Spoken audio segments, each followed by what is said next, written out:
Hello everyone, welcome to our channel Bunnu's kitchen. ఈరోజు ఈ వీడియోలో నేను మీకు బీరకాయ రోటి పచ్చడి ఎలా తయారు చేయాలో చూపించబోతున్నాను. లాస్ట్ వరకు వీడియోని స్కిప్ చేయకుండా చూసేయండి. చాలామంది బీరకాయ కర్రీని తినడానికి ఇష్టపడరు కదా, అలాంటి వాళ్ళకు ఇలా రోటి పచ్చడి చేసి పెట్టండి, చాలా ఇష్టంగా తింటారు, ప్లేట్ ఖాళీ చేసేస్తారు. ముందుగా స్టవ్ ఆన్ చేసి కడాయి పెట్టుకొని 2 టేబుల్ స్పూన్ల ఆయిల్ వేసుకోవాలి. ఆ తర్వాత పచ్చిమిర్చి వేసుకొని ఫ్రై చేసుకోవాలి. అవి కాస్త ఫ్రై అయిన తర్వాత తీసి పక్కన పెట్టుకోవాలి. ఇప్పుడు అదే ఆయిల్లో ముందుగా కట్ చేసి పెట్టుకున్న బీరకాయ ముక్కల్ని కూడా వేసి ఫ్రై చేసుకోవాలి. గుర్తుపెట్టుకోండి, పచ్చళ్ళలోకి ఎప్పుడైనా బీరకాయల్ని అలానే కట్ చేసుకోవాలి, తొక్క తీసి కట్ చేయకూడదు. తొక్క ఉంటేనే టేస్టీగా ఉంటుంది పచ్చడి. ఇప్పుడు ఇంకో కడాయి తీసుకొని 3 టేబుల్ స్పూన్ల నువ్వులు లైట్గా రోస్ట్ చేసి బౌల్లోకి ట్రాన్స్ఫర్ చేసి పక్కన పెట్టుకోవాలి. ఇప్పుడు బీరకాయ ముక్కలు కాస్త మగ్గిపోయిన తర్వాత టేస్ట్కి సరిపడా సాల్ట్, కాస్త పసుపు, 4 వెల్లుల్లి రెబ్బలు, కాస్త జీలకర్ర వేసి కలుపుకోవాలి. బీరకాయ ముక్కలు మంచిగా మగ్గిపోయిన తర్వాత స్టవ్ ఆఫ్ చేసి పక్కన పెట్టుకోవాలి. ఇప్పుడు రోట్లో ముందుగా వేయించి పెట్టుకున్న నువ్వులు వేసి రుబ్బుకోవాలి. ఆ తర్వాత పచ్చిమిర్చి ముక్కలు వేసుకొని మెత్తగా రుబ్బుకోవాలి. అవి కాస్త రుబ్బుకున్న తర్వాత టేస్ట్కి సరిపడా సాల్ట్ వేసుకొని బాగా రుబ్బుకోవాలి.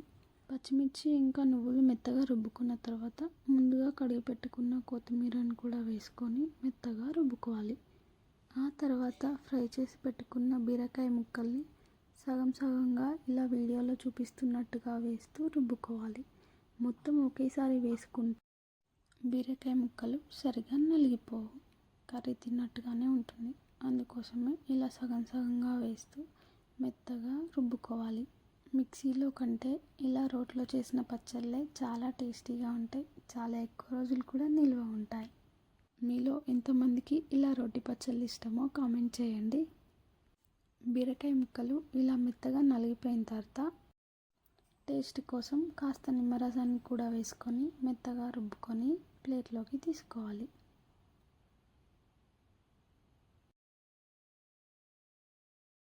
ఇప్పుడు తాలింపు కోసం స్టవ్ ఆన్ చేసుకొని కడాయి పెట్టుకొని 2 టేబుల్ స్పూన్ల ఆయిల్ వేసుకోవాలి.